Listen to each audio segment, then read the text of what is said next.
Ever catch yourself staring blankly at some project, like it's some kind of monster, about to torch you? Uh-huh, yeah. Yeah, we've all been there, right? Procrastination, it's a sneaky beast. And Oh, you know what? It even pops up when you're actually excited about something. At least I know I do. right. But what if I told you that in this deep dive, we've got some seriously strong tips to slay that procrastination dragon? Let's do it. And the best part is no complicated, strategies. We're talking simple, actionable stuff that you can use today.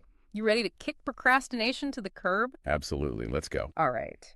One of the things I love about the stuff we're diving into today is that it's all about working smarter, not harder. Like, take this first tip, breaking down those monster tasks. Right. It's like you're staring down a marathon. It's like, oh my gosh, so daunting. But what if instead of that whole thing, you just focused on 1 mile at a time? It's all about how our brains work. See, when we see a huge task, it's like our brain is sending off all these alarm bells. Run. Yeah, it makes us want to just avoid it Huh? completely. But if we can break those down into smaller chunks, suddenly they seem way more manageable. Hmm. And not only that, but every single win that we get, every time we check one of those things off our list, it releases dopamine.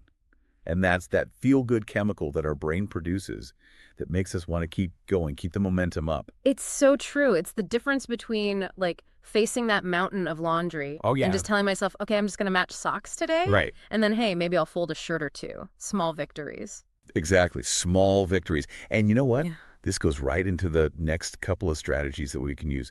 Deadlines and distractions. There's two sides of the same coin. Oh, I like that. Deadlines, even if we set them for ourselves, they create that little bit of external pressure. It's like a little nudge from our future selves. I need that nudge. We all do. And then the minimizing distractions. That's about managing the internal battle. It's about silencing those tempting pings and dings and notifications that are always vying for our attention. Speaking of internal battles, can we talk about the 5-minute rule? Oh, yes. This one is my secret weapon. You know that voice in your head saying, put it off, put it off. Yes. I tell that voice 5 minutes. I'm only going to do it for 5 minutes. And more often than not, that's all it takes to break that procrastination inertia. I love that. It's fascinating how that works because we tend to overestimate how painful or how boring a task is going to be. Oh, for sure. But the second we actually get started, that perception shifts and we realize, hey, this isn't so bad after all. Right. It's all about outsmarting that initial resistance. And finally, every victory deserves to be celebrated. Let's talk rewards. Yes. And this doesn't have to be anything big. Even something as simple as, like, I'm going to take a 20-minute walk after this, or I get to have that first sip of coffee. It can be a really powerful motivator. That ties in beautifully to the brain's reward system.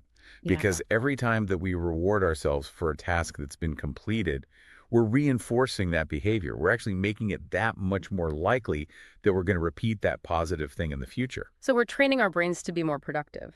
Exactly. We're training our brains to see those things not as these big, scary things, but as these things that, hey, when I do these things, good things happen. I love it. So to kind of wrap up our little procrastination busting deep dive, break it down, Uh-huh. set those deadlines, Yes. silence the distractions, Silence of it. embrace the 5-minute rule, 5 minutes. and reward yourself like you mean it. They sound simple, but trust us, they're game changers. Here's something to ponder. Yeah. What's one thing that you've been putting off, something you've been procrastinating on? How could even just one of these strategies help you to finally tackle that? Because you know what? Sometimes all it takes is that first step. I love that. Great advice. Thanks for joining me on this deep dive. Until next time.